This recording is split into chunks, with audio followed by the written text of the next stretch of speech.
Malir police ने लाखों रुपए मालियत की चोरी शुदा और छीने गए मोबाइल फोन्स असल मालिकान के हवाले कर दिए।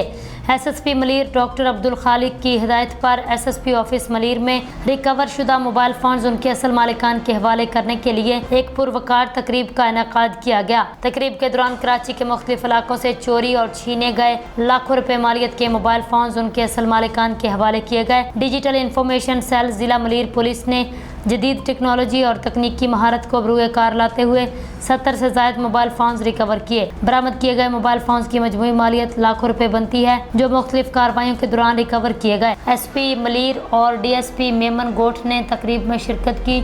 शहरियों में रिकवर शुदा मोबाइल फोन्स तकसीम किए। गुमशुदा और चोरी शुदा मोबाइल फोन्स वापस मिलने पर शहरियों ने खुशी का इजहार करते हुए मलीर पुलिस की काविशों को सराहा। एसएसपी मलीर का कहना है, जदीद टेक्नोलॉजी, मुअस्सर इंटेलिजेंस निज़ाम और अवामी ताउन की बदौलत जराइम पेशा अनासर के खिलाफ नुमायां कामयाबियां हासिल हो रही हैं। मलीर पुलिस इससे कबल भी चोरी शुदा मोबाइल फोन्स और दीगर कीमती सामान की बरामदगी में मुअस्सर किरदार अदा कर चुकी है। शहरियों के खोए हुए कीमती सामान की बाजियाबी और पुलिस पर अवामी इत्मीनान के फरोग में अहम पेशरफ्त करार दिया जा रहा है। एसएसपी मलीर डॉक्टर अब्दुल खालिक ने इंचार्ज डिजिटल इंफॉर्मेशन सेल और उनकी टीम की कारकर्दगी को सराहते हुए तारीफी इसनाद देने का ऐलान किया।